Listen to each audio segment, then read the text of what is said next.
UFC update mga tol, natalo via submission si Israel Adesanya kontra Dricus Du Plessis. Medyo kulang sa aksyon ang naging laban dahil mabagal ang galawan ng dalawa, mas marami ang tansyaan. Maingat si Dricus Du Plessis dahil alam niya magaling na striker si Adesanya. Nirespeto niya ang kalidad ni Adesanya. Kaya pagdating sa round 4 nakakita ng tiyempo si Dricus Du Plessis. Na-takedown niya si Adesanya at sinakal. Nag-top out naman sa Adesanya dahil hindi na makakatakas. Ito ang unang depensa ni Dricus Du Plessis sa kanyang UFC middleweight belt. Balikan natin ang nakarang laban ni Adesanya mga tol. Matatandaang taong 2023, champion pa si Israel Adesanya, hawak niya ang UFC middleweight belt. Pero lumaban ito kay Sean Strickland, nagdepensa ng belt si Adesanya. Sa kasamaang palad, natalo si Adesanya via unanimous decision. Kaya naagaw ni Sean Strickland ang UFC middleweight belt. Pagdating ng January 2024, nagdepensa naman ng UFC belt si Sean Strickland. Nilabanan niya ngayon si Dricus Du Plessis. Dito natalo si Sean Strickland via split decision.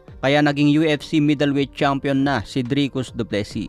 Ngayong August 2024, nagdepensa naman si Dricus Du Plessis laban kay Israel Adesanya. Ngayon mga tol, natalo pa rin si Israel Adesanya. Hindi nagtagumpay na bawiin ang kanyang middleweight belt. 2 beses na ang magkasunod na talo ni Adesanya laban kay Sean Strickland at kay Dricus Du Plessis. May kartada ngayon si Adesanya na 24 wins, 4 loss. Edad 35 sa kasalukuyan.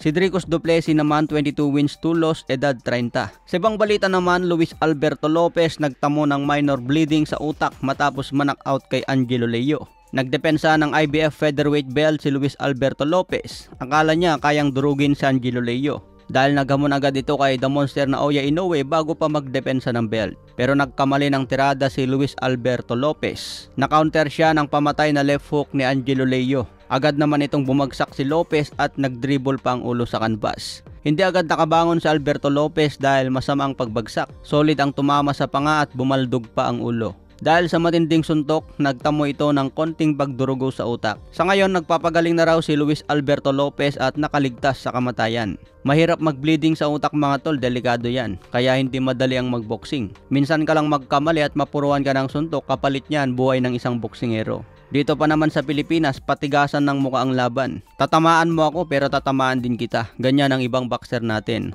Konti lang yung nakikita kong lumalaban ng hit and run ng galawan. Sabi nga mga tol, ang boxing sports yan, hindi lang yan puro tapang. Kailangan mong makatama kahit mahina man yan, basta hindi ka matamaan, score pa rin yun. Kaya nga ang scoring sa boxing, may percent ang defense, effective offense, ring generalship, and aggressiveness. Kaya hindi lang dapat puro patama, ipakita mo rin sa judge ang galing mo sa depensa at ring generalship. Ganon din ang pagiging aggressiveness na hindi ka naman masyadong tatamaan sa muka. Okay mga tol, hanggang sa muli.